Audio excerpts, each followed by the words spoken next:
Good evening, I'm Pinky Webb. Tonight we ask the questions, we tackle the issues, we clarify matters, and we get on point.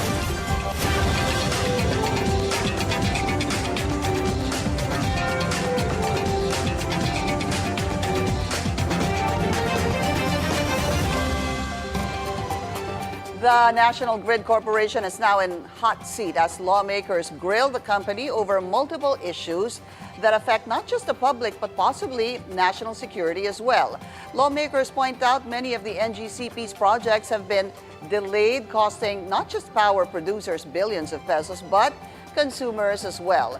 Lawmakers also point out Chinese nationals have been active in the operation of the corporation. Now they are discussing whether NGCP's franchise should be revoked and control returned to the government. Let's get on point with House Committee on Energy Vice Chairperson, Congressman Fernandez. Congressman, good to see you again. Yeah. Maraming salamat po sa inyong oras. Pinky, marami rin salamat at sa mga nanonood sa iyo, maraming salamat po sa pagkakataon. Okay, let's understand NGCP muna. Okay. Siyempre, meron tayong generation, meron tayong transmission, meron po tayong distribution. Sino ho ba si NGCP? Transmission sila. Okay, Sila po nasa gitna siya. sila po naghahatid ng kuryente from generation to distribution utility. And you're not happy. There have been so far, I think this year, two Yes. hearings Committee on Franchise headed by Gas ng Congressman Gas ng Bunting of Parañaque. Yes. Opo. Yes. So, two hearings so far. Siguro ganito na lang po, Congressman. What did you uncover dun sa dalawang hearing muna? Well, una-una nakita natin yung sa IPO. There was a violation of Section 8 of Republic Act 9511 na sinasabi nung Section 8 na mag-IPO ka. Public offering within 10 years from the commencement of the operation of the concession. So, nag-start sila noong 2009, noong January 15, 2009. Mag-e-end yun ang statutory deadline noong January 14, 2019. Ang problem po, within that period of time, hindi sila nakapag-comply. Doon sa sinasabi ng Section 8 na public offering. But I'm pretty sure meron silang contention na sinasabi nila na nagkaroon ng decision noong May 2022 na kung saan sinasabi ng ERC that they are compliant using the methodology of share swap. Ano ibig sabihin? Ang share swap kasi is a private transaction between two companies na kung saan yung pag-aari ng isang company, magpapalit lang sila ng share. So, hindi po siya public offering. Kasi nga, kaya sinasabi nung ERC sa kanilang desisyon na naging final and executory noong March 10, 2021, beyond dun sa statutory deadline ng 2019, ang sabi ng ERC, mag-go on ka sa IPO, mag-IPO ka, tapos humingi sila ng extension. Unfortunately, ang sabi doon sa decision, dinideny namin yung extension nyo. Gawin nyo na ngayon agad within 6 months and you have to report to us in a monthly basis within 6 months yung compliance nyo sa IPO. Which yung NGCP, hindi po nila ginawa. Well, they didn't do the IPO. Hindi po nila ginawa ang IPO. But, doon sa kanilang sinasabing urgent motion, ang sinasabi nila doon January 21, sinabi nila sa kanilang urgent motion na in-inform nila ang ERC na nagko-comply na sila sa initial stage of the IPO. But, hindi po nila itinuloy. Doon sa hearing namin nung last week. Why is it so important to have an IPO? Well, the rationale behind under the Constitution, kailangan, since ang NGCP is a natural monopoly, wala siyang kompetensya. And the best para ma-address po natin yung problem ng natural monopoly, kailangan magkaroon tayo ng public participation para magkaroon ng accountability, magkaroon ng transparency, at maging efficient yung ating pong mga public utilities. Remember, kapag nandyan na ang public sa isang public utility, syempre, magiging more efficient yung ating pong performance at yung pagbibigay ng tamang taripa sa ating taong bayan. Okay, so hindi po natuloy yun? Hindi natuloy. Pero nagpunta dun sa tinatawag na share swap? Yes, nagpunta sila is sa that share wrong? swap. Wrong. Kasi because nag-file sila ng motion for clarification. Kasi nung ma-deny na, yung kanilang motion for reconsideration na sinasabi na mag-e-extend kami para mag-IPO, ay hindi sila nag-comply sa order. Kumbaga, nag-file sila ng 2021 ng motion for clarification. Ang motion for clarification is to clarify the decision. Pero doon, ina-alter nila yung decision at nag-recommend sila ng another methodology. Ang kanilang nirecommend ay share swap. Okay. Pero ang share swap nga, hindi po yung public offering. Pero nangyari ho ba yun? Alin po? Yung share swap? Yes, yun ang Okay. ginawa nila, share swap sila. Kaya sa aking analysis, and even the members of the franchise committee believes na talagang nagkaroon ng violation. Kasi nga, sa within 10 years, nakapag-comply sila doon po sa sinasabi nila, granting the share swap is allowed under the Section 8 of Republic Act 9511, still, nagawa nila yung beyond the 10-period limit. 10-year period yes, kasi limit. sinabi, Okay. But they within asked for 10 an period. extension anyway. Yes, but it was denied. Dapat kung na-deny na siya, ang ginawa mo, sumunod ka muna sa order. Ang problem nila, hindi sila nag-file ng certiorari. They never file an intervention. At nung hindi sila nag-file ng intervention, hindi sila nagpunta ng Supreme Court, yung kanilang receipt nung order ng ERC, it became immutable. In other words, naging final na siya. But ang ERC dito must be held responsible as well. Why? Kasi nga, nag-decide sila noong May 2022. At ang decision nila ay naging compliant sila sa share swap. Beyond na yung sa 10 period. So, Congressman, parang ang sinasabi niyo po, dapat nagkaroon po ng IPO. Basically, NGCP said, we're not going to do an IPO, we're going to do a share swap, Yes. to which the ERC had deemed valid. Yes, Opo. agreed. After the 10-period lapses. Okay. So, nag-agreed sila dahil sinasabi ni Chairman Agnes de Banadera, and even doon sa decision niya nung January, May 2022, the discussion of the share swap was not even discussed. Hindi na discuss doon sa decision nila. Kaya nga nag-dissent doon si Commissioner Maceda. Ang problem dito sa ganitong IPO talagang very technical din, ano? Pero ang pinaka-ano dito, ang pinaka-gist natin dito, hindi allow yung share swap. Ang allow is public offering. Kaya nga sinabi ng ERC, mag-initial public offering ka. Kasi ang NGCP, hindi pa siya listed sa Philippine Stock Exchange. So, ang sabi, mag-initial public offering ka para nang sa ganun, ang public makabili ng share Okay, sa so NGCP.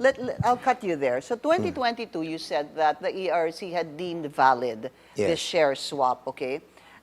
Ito pa nga, medyo technical na to because I wanted to go very basic. But sir, kung may problema ho kayo sa 2022 dito sa tinatawag na share swap, just to go back 2.5, 3 years ago, did you raise this problem back then? Well, ito ang problem dyan. Kasi, yung regulatory compliance ng NGCP, hindi sila nagpo-post sa kanilang website.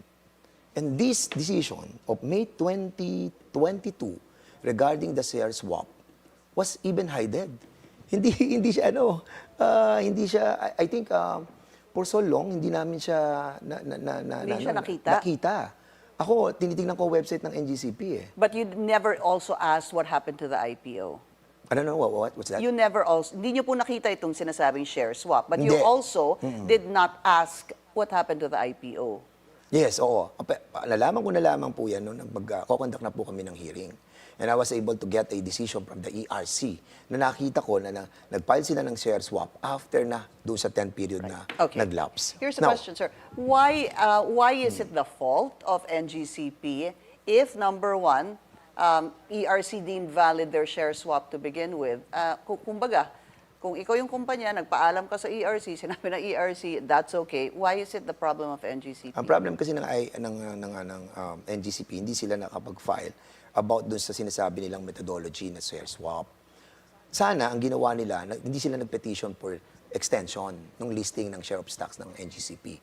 Dapat ang ginawa nila, sinabi nila, eto yung aming recommendation na magkakaroon kami ng share swap. Evolve kami to Pero something else. ginawa lang po nila yan noong January 2021 na sinasabi nila, sa aming motion for clarification, ang aming na lang pong rekomendasyon ay gawin na lang po nating share swap na pinayagan ng ERC. Yan ang problem sa ERC. I know. So at the end of the day, whose fault is that? Well, technically, yung ginawa ng ERC, ako tingin ko that was void. Hindi siya, I think they have this, well, technically, pwede silang mademanda yung ating pong mga members ng commission So, sa ginawa nila. who is to say that that decision of ERC is void? Kumbaga ang tanong, sir, ang mga congressman ho ba under the Committee on Legislative Franchises, we do know that it's quite powerful as well. Kayo ho ba na miyembro doon, Vice Chair, ano po, Vice Chair? Hindi, Vice Chair ako sa Energy, hindi ako... Oh, sorry, yeah. Energy, yes. Sorry. Yeah, So, oo. legislative franchise, Congressman Gaston Bunting. Meron ho bang kapangyarihan ang legislative franchise sa House at ang mga miyembro nito to deem that 2022 decision of ERC void? No, hindi tayo Walang pupunta ganon. doon. Kasi Okay. it's a decision that quasi-judicial kasi ang ERC. They have to decide on their own. But the power of the Congress is the oversight. Ang oversight power namin is to repeal, to revoke the franchise that was given to them. And even the concession agreement that was Given signed. to the NGCP. Yes. Okay. Kaya pwede kaming mag-revoke, Yeah. mag-repeal, at sabihin namin na yung concession agreement may violation ng EPIRA. Doon lamang kitang-kita naman doon sa ito nga mapunta tayo doon sa tinasabi natin concession fee. Ang concession fee ng NGCP ay nakapeg sa 42 pesos and 75 cents. So ginawa to noong 2009 sa loob ng 25 taon, sinasabi ng concession agreement, babayaran ng NGCP ang PISAM, ang government ng 168.9 billion na nakapeg doon sa foreign exchange na $1 to 42 pesos and 75. So meaning, ngayon, 2025 na. So nakapeg pa rin tayo sa $42. Dapat $60 na, binabayaran niya ang gobyerno. So binabayaran sa atin 168.9 billion. So, parang from 42 pesos to 60 pesos ang dollar ngayon, kulang ng 18 pesos, Oo, more or less. kasi sinasabi ng EPIRA. Ang sabi ng EPIRA, sa privatization value, like for example, yung ating pong NPC generation asset, yung mga real property, real estate natin, and even yung ating pong mga disposable assets, yung mga IPP contracts natin, should be optimized. Ang sabi nung implementing rules and regulation ng I think Rule 22, Section 11, sinasabi doon that yung award ng concession, sabi nun, dapat magre-resulta to ng maximum present value of proceeds to the national government. So ngayon, maximum present value. So ibig sabihin, kung anong value ngayon yun, dapat ginawa doon sa concession agreement, hindi siya na-stock sa 42 pesos and 75 cents. But it was clearly stated there, sir? Yes, or it was. it's just in our minds No, that it it's was. supposed to be maximum present value? Yes, nakalagay sa Section 47. Nakalagay siya sa EPIRA law. At sa IRR, Implementing Rules and Regulation, Rule 22, Section 11A, to be precise. Was that asked to, with the NGCP? Natanong ho ba ito, yung pagpeg ng concession fee Hindi at pa. 42 pesos? Actually, nauna ka. Itatanong ko yan sa Thursday. Okay. Pero isa pa, Pinky, ito pa isang masama. Ang Transco, prior sa privatization, nagbabayad ng corporate income tax. Ang corporate income tax is 20 to 25% na binabayaran ng concession dapat sa gobyerno. Pero in lieu of that, 3% franchise tax lamang ang sinasabi ng concession agreement. So anong binabayad nila, sir? 3%, lang ng... Okay. Nagbabayad sila sa loob ng 25 taon. Ang babayaran nila sa atin is 16.3 billion pesos lang. Whereas, kung yan ay corporate income tax, ang dapat na babayaran sa loob ng 25 taon, 108.9 billion. At what percentage? Magkano na ho ba corporate income tax? 20-25% ang corporate income tax. So, ngayon, nawawalan tayo ng almost 92 billion. But the question is, sir, balikan po natin yung nangyari in 2009 when NGCP took over Transco. Tama po, matagal na kasi ito. Took over Transco. Ano ba usapan nun with regards to taxes? Well, yun na nga. Because it might be unfair that you're saying that they're only paying 3% tax, pero yun naman po ang nakasaad doon sa agreement. Correct. Okay. Pinky. Nakalagay talaga sa concession agreement. But the concession agreement is violative of the EPIRA. Kasi sinabi doon, dapat yung pong award shall result in maximum present I see. value. What you were using kanina. Yes. maximum Kaya present dapat, value to government. laging advantage sa government. I understand where you're coming from, but if you were NGCP, for example, sir, and in your contract, in your agreement, your concession agreement, it said that you will only pay 3% taxes. Why will you, as an owner of the company, say, sandali lang, nakasulat pala dun sa maximum present value to government? Was there a mistake, you think? Well, way back in I think 2009. ang PISAM, ang Transco, ang national government, they were intelligent enough to know that they have violated our EPIRA law. Otherwise, kung hindi nila alam that they have violated the section 47 ng EPIRA law, dapat hindi na sila kasama doon sa usapang yon. And they have to be held responsible as well. Why? Kasi disadvantage sa government yung ginawa nila eh. Imagine 3% franchise tax, ipagpapalit mo sa corporate income tax na binabayaran. How about those other public utilities who are paying corporate income Tell tax? us about that. How about all those other public like for example, utilities? yung ating Meralco, yung ating Maynila, yung Manila Waters, I think they are paying the corporate income tax. You But think, dito or are very you sure, special. sir? Do you think or you're sure, sir, yung corporate income tax na binabayaran ng, let's say, the water concessionaires? Yes, et nagbabayad cetera, sila ng corporate income tax. And that's the reason why we need to repeal. Kung hindi revoke, i-repeal natin yung concession. Kasi maling-mali na. Ito pa isa, na medyo nalulugi tayo. Kasi alam mo yung interest income taxes, kasi meron yung tinatawag na yung mga savings, yung mga bonds and mga loans, may interest yan eh. Dapat may income tax din yan eh. Exempted sila.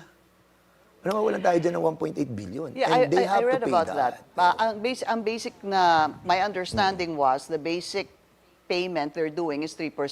Tapos na. And Nothing over and above they pass that. it to consumer. Ngayon lang nangyari, nung nandiyan si Chairman Alisa de Malanta, that they ordered na hindi pwedeng ikarga sa taong bayan. Kaya yun, kailangan din nilang i-refund.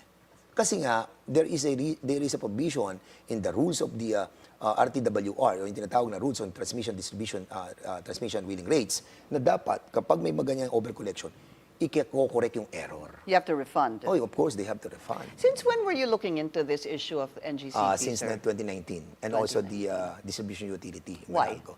Because it was my passion na talagang mapababa yung kuryente.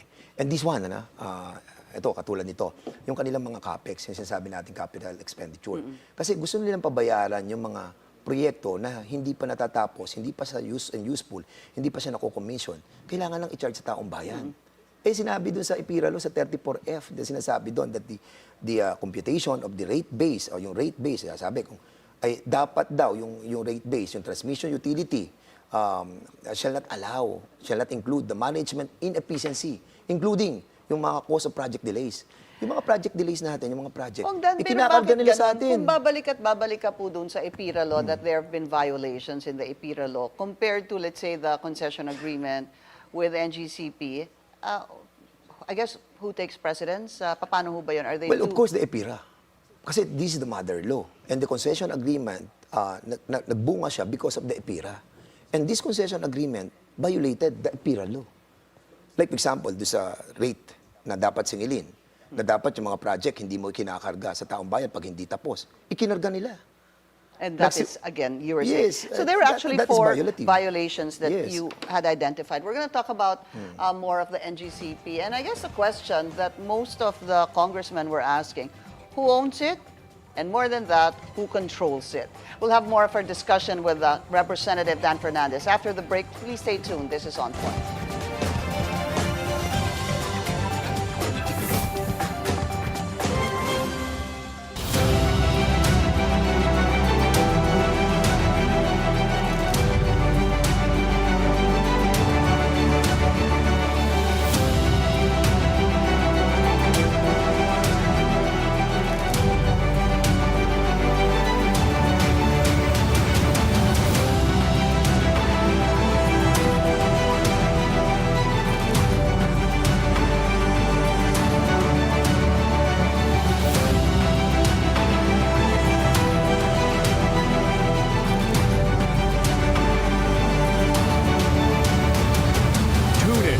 PNC's Election 2025 special coverage.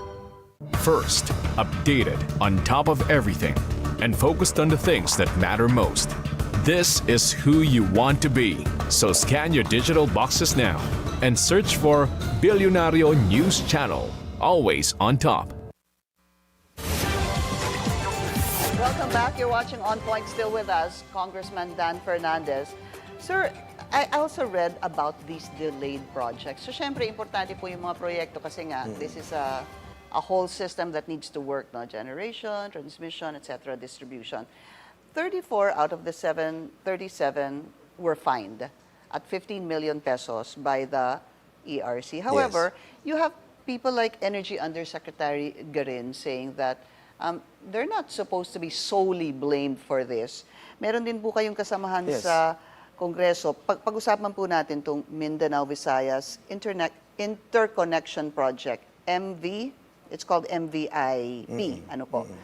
Sabi po ni Kong Rufus, meron din daw problema dito dahil sa golf course, etc. In other words, there would be issues on, may problema sila sa policies and sa right-of-way, hindi ho ba? Is that something that you need to consider on the delayed projects, supposed delayed projects of NGCP? Kasi nangyari kasi sa ERC, nag-allow sila na kapag yung mga project na ginagawa po ng NGCP, kinokolekta na sa taong bayan. It was the practice mula pa ng Transco. Tapos dumating ang NGCP, yung mga project na ginagawa, hindi naman pa siya ginagamit, hindi pa siya useful, binabayaran na natin ng taong bayan. Pag gano'n ang sitwasyon natin, siyempre hindi sila, complacent sila. Hindi ka magmamadali. Hindi ka magmamadali. Kaya inaabot sila ng 9 years. May 8 years. Ang dami ko nakita, 9 years, 8 years, 7 years. So, paano ka magmamadali kung sinisingil naman sa taong bayan? I understand what you're saying. And of course, me as a taxpayer, ako din ay kasali dyan, at nagbabayad. Pero, hindi ho ba talagang problema yung right-of-way? Well, Kasi even government projects, they have a hard time. Rail systems, they have a hard time because sila na nga ang gobyerno, hindi din sila makatapos or makabuo or to buy land that is not government. Kaya ngayong right-of-way, naiwan yan sa Transco Transco ang nag-aayos ng right-of-way. Sila nagbabayad using their money sa PISAM. Hindi naman yan shoulder ng NGCP Sinasabi lang nila that ito may mga problema tayo sa right-of-way, tapos ibibigay na yan sa Transco. Under the concession agreement, the responsibility of the right-of-way sa kanila. But of course, meron tinatawag tayo ng yung delegated power of yung delegated na power na binigay sa kanila is yung power of eminent domain. Na kung saan meron silang inexpropriate ang NGCP. Yung property ng SSS dyan sa Pasay, 60,000 square meter na inexpropriate nila. Pero yung property yun is a government property, which is violative again of the EPIRA. Kasi nga, sinasabi, hindi ka pwedeng mag-expropriate ng government property. Only private property. Pero dalawa ang binili nila through expropriation. Yung SSS sa Pasay at ang isa doon sa Barangay Bitil sa Laguna. Paano nagagawa yun kung bawal? Well, wala nga kasing sumisita, walang nagiging strong strong yung kanilang resolve na to make this NGCP responsible for their action. Alright. Kumbaga nakita natin na laging gano'n, na lagi nila sinisuway. And even the order of the ERC, hindi naman nila sinunod na mag-IPO ka. Ang ginawa nga nila, sinabi nga nila, swear swap. Okay, So, composition, sir. Understandably, 60-40 dapat, 60% Filipino, 40% foreign. Yes. Was this violated? Please tell us about the composition on ownership of NGCP because it's a very vital. well, kasi yung 40% is owned by the China Grid Corporation. Yung state grid. So, yeah, state grid of China. No? At 60% is owned by Henry C. and Robert Cuyuto. Ang problem dyan sa share swap ay marami ng mga Chinese doon sa Synergy Grid Corporation of the Philippines. Sino ba si Synergy? Because you questioned that okay. Sino ba si Well, Synergy? ang SGP kasi, ang may-ari niyan ay sila Henry C. and si Robert Cuyuto as well. So in other words, 60%, right? almost 77%. Sorry, could you... 67% or 77%. Hindi ho ba 30 sila tapos Ito kasi, itong NGCP, own nila dito is 60%. Now, ito yung SGP, yung Synergy. Yung portion nila sa NGCP na 60%, nakipag-share swap sila dito. At owned nila ito, nila Robert Cuyuto sa kanila Henry C. So basically sa share swap, nagpalitan lang sila. So kaya nga yung kanina tanong natin, public offering ba yan? Got it. Eh, hindi siya Dito public po pumasok si share swap. Okay, Yes. so who owns Synergy? Sila, same people from NGCP. Okay. Sila rin ang may-ari ng NGCP, sila rin may-ari ng... Yeah, but we're talking But, about of the- course, SGP, marami na doon ng mga 1%. Andun na rin yung mga ibang mga nationality, mga foreigners. And that's the reason why we have to compute how many foreigners owned doon sa SGP. Okay, and did you compute that already? Well, ako hindi ko pa nako-compute yun. No? But, No, because isn't that important? Yeah, it's important. Ang problem kasi dito, ang tanong kung bakit parang doon sa kanilang what do you call this, yung mga decision sa mga contract signing, ang nagsasign mga Chinese. And even hiring of the ng mga empleyado doon po sa NGCP, si Wenbo, who is a Chinese citizen. And yung si Liu Xinhua, sa yung nagsasign naman pagdating po sa mga contract ng NGCP. So you will be violating the Constitution under Section 12, Article 11. Binabanggit doon that the management and the operation of the association or corporation must be a citizen of the Philippines. Doon pa lamang nag-violate na sila sa ating I think this Constitution. was the time, if I'm not mistaken, na tinatanong ni Congresswoman Luistro ang NGCP about this. Because she raised a point, apart from the 60-40, na supposed to be 60 Filipino, 40 foreign, they are compliant. Yung pang meron siyang sinabi na the executive and the managerial officers should be Filipinos. Yes, to correct. which she was asking someone from the NGCP, I'm sorry, I forget the name right now. Apologies Malyari, for that. Tony Si Malyari. Malyari, exactly. At tinatanong niya na, are they Filipino? Do you confirm that they are Filipino? To which Attorney Malyari said, opo. I mean, it's answerable by yes or no. So when you do that, wala pong choice ang inyong resource person but to answer with yes or no. And then, hindi po. And then, sinabi niya, at sabi ni Congressman Luistro, let's put that on record, but I don't, in a better way, saying na hindi ako naniniwala dun sa sinabi niyong sagot. I object to that answer. Kasi daw, ang executive at managerial dapat Pilipino. And then, may pinalabas po na GIS, yung General Information Sheet, na dun nga po nakalabas yung chairman of the board Chinese. is Chinese. So, Yes. do you know the structure, sir, of NGCP? Because I got confused there Well, personally. yung 40% nung ownership nila sa NGCP, 40% Chinese, no? Hindi natin alam, baka doon sa SGP na synergy, na pag-aari rin nila, meron doon ng mga portion ng mga sharing nila. So, but of course, kung makikita mo na doon sa GIS nila, ang chairman of the board ng NGCP ay Chinese. So you can It says, somehow Chinese. It says conclude nationality. na meron silang say, no?